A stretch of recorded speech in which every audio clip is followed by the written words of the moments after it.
So my life it's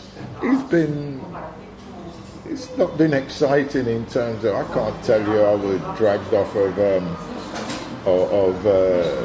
protest line or something and beaten up by the police or anything like that.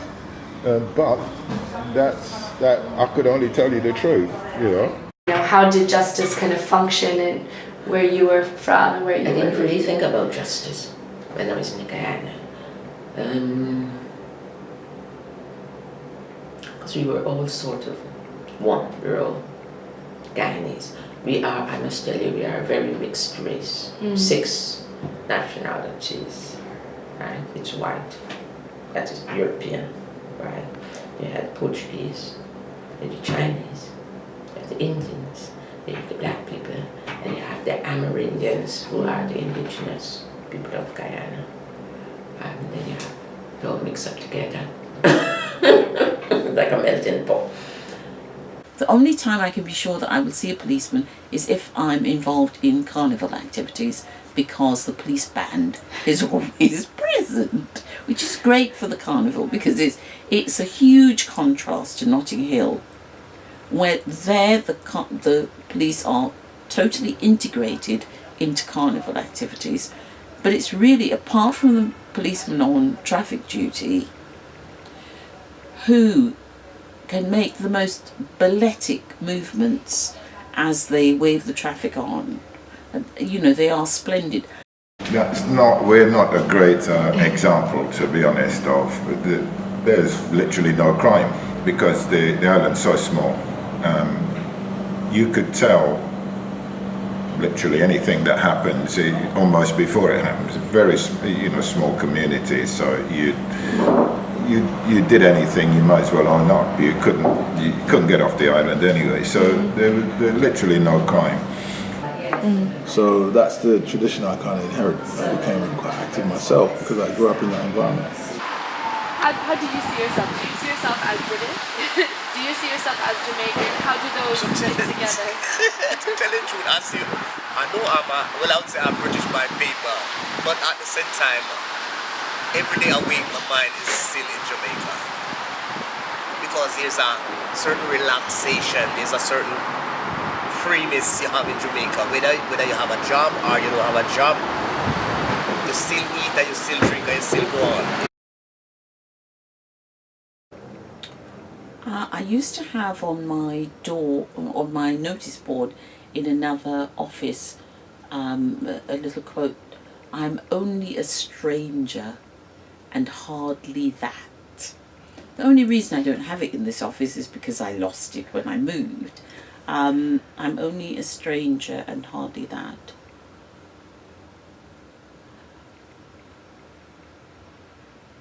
It really does not surprise me not to be generally included. It surprises me when I am included. Rivers of Blood speech was made. It was a bit like, where were you when they killed Kennedy, sort of thing. Had a tremendous impact. But it didn't come out of the blue. Things have been building up to that for quite some time before. We had the 64 general election when the Labour Party ran this candidate and in the Midlands, and the Conservative candidate had the slogan, "If you want a nigger for your neighbour, vote Labour," and that kind of set the tone for those times. I sometimes feel that there's a lack of perception of the dynamics of race and how those dynamics operate against them. So they don't quite get it when certain things happen that do not happen to their white colleagues, or when they're in their groups and certain things happen. And that worries me because I think you can be thrown totally if you believe that you're part of the in crowd and then discover, no, you're not. You're actually on the periphery, and you always will be on the periphery. How do you see things now, and at this present time? Well, it's much better than when we first came. At least we can buy our own houses. We can live where we want to live, you know. Whether it's white people, black people, Indians, although we have quite a thing of Indians living there, there's quite a large kind of Indians, quite a large place of black people. And then there's a mixture, and then there's a large place of white people. But we can go, we know that we can go and live anywhere we want to. Yeah.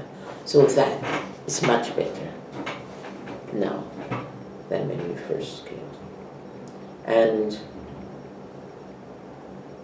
we are treated very much better.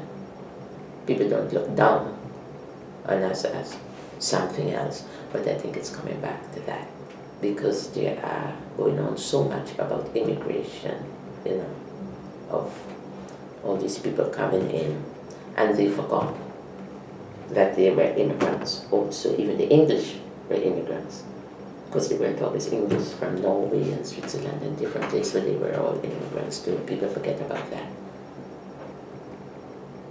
So I don't know what's going to happen in the future.